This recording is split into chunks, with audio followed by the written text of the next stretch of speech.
తమ్ముడు నమస్తే. నమస్తే అన్న. రేపు సంక్రాంతికి మూవీస్ రాబోతున్నాయి 3 సినిమాలు. గేమ్ చేంజర్, డాకు మహారాజు, సంక్రాంతికి వస్తున్నాం. ఏ సినిమా మీద నీకు హై ఎక్స్పెక్టేషన్స్ ఉన్నాయి? నాకైతే డాకు మహారాజ్ మీద ఎక్స్పెక్టేషన్స్. బాలకృష్ణ ఫ్యానా? నందమూరి ఫ్యాన్.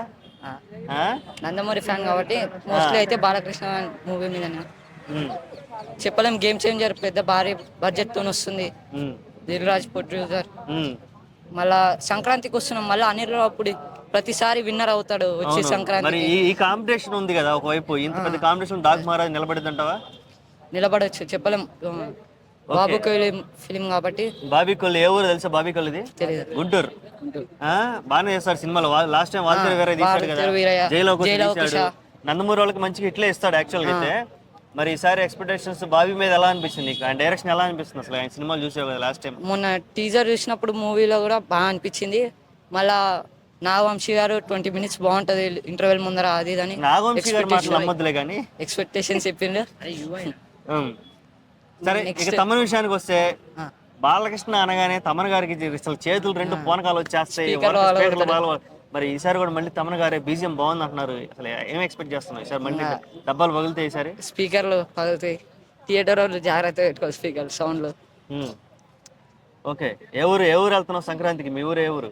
కొల్లాపూర్ వెళ్తున్నావు. అక్కడ చూస్తావు సినిమాలు? అక్కడ చూస్తావు. ఫస్ట్ ఏది ఎన్బికే చూస్తావా లేకపోతే రామ్ చరణ్ మూవీ చూస్తావా? ఫస్ట్ అదే కాబట్టి ఫస్ట్ అదే చూస్తా. రామ్ చరణ్ ఫస్ట్ రామ్ చరణ్ మూవీ చూస్తావు. ఓకే, నెక్స్ట్ బాలకృష్ణ గారు ఈ డైరెక్టర్ తో చేస్తే బాగుండు. యాక్చువల్ చాలా మంది త్రివిక్రమ్ గారు బాలకృష్ణ గారు కాంబినేషన్ కావాలని చాలా మంది అడుగుతున్నారు. ఎలా అనిపిస్తుంది వాళ్ళ కాంబినేషన్ చూస్తే? వాళ్ళ కాంబినేషన్ పర్లేదు, బాగానే ఉంటది అనిపిస్తుంది. కానీ బోయపాటి సీను బాలకృష్ణ కాంబినేషన్ అయితే అన్నట్టు ఎలా ఉంది? మొత్తం టైటిల్ టీజర్ చూసావు కదా, టైటిల్ టీజర్ చూస్తే ఎలా అనిపించింది? టైటిల్ అంతా బాగానే అనిపించింది కానీ పార్ట్ 2 అవసరమా అని కొంచెం అనిపించింది. అంటే కొంచెం బాలీవుడ్ వాళ్ళకి కూడా అలవాటు చేద్దాం అని చెప్పి బాలయ్య బాబుని ఇప్పుడు పాన్ ఇండియా లెవెల్ లో తీస్తున్నారు కదా, అక్కడ హిట్ అయింది. కొంచెం డివోషనల్ సబ్జెక్టులకి బాలీవుడ్ లో కూడా ఉంటుంది కదా, అందుకని తీస్తున్నారు. మరి అఖండ 2 ఎలా ఉండబోతుంది అనుకుంటున్నాం? ఎలా ఉండాలనుకుంటున్నాం? నేను అఖండ 2 అయితే చాలా బాగుండాలని కోరుకుంటున్నా.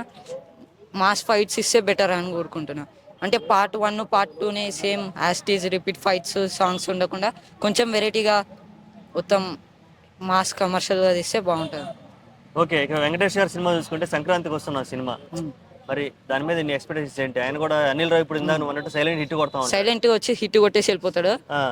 ఇప్పుడు కూడా సాంగ్స్ పెద్ద హిట్ అవుతున్నాయి. మూవీ చెప్పలేం, హిట్ అవ్వచ్చు. అది కూడా సంక్రాంతి హిట్ అవ్వచ్చు.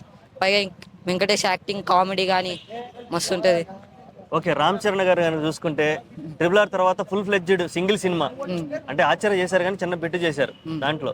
ఇప్పుడు చూసుకుంటే ఫుల్ ఫ్లెడ్జ్డ్ సినిమా హిట్ కొట్టే అవకాశం ఉందా? రాజమౌళి గారి తర్వాత వచ్చే సినిమాకి హిట్ కొట్టే అవకాశాలు ఉన్నాయి. ఒకవేళ శంకర్ అని రొటీన్ స్టోరీస్ అయితే మళ్ళా సినిమా డౌన్ అయ్యే ఛాన్సెస్ ఉన్నాయి. కానీ రామ్ చరణ్ మాత్రం బాగా యాక్టింగ్ చేస్తుండే. సాంగ్స్ డాన్స్ మాత్రం మొన్న డోప్ సాంగ్ వచ్చింది. సాంగ్ మాత్రం డాన్సింగ్ అంతా రామ్ చరణ్ డ్యూటీ అయితే రామ్ చరణ్ చేస్తుండు. శంకర్ డ్యూటీ ఎలా ఉంటుందో చూడాలి. Okay, thank you.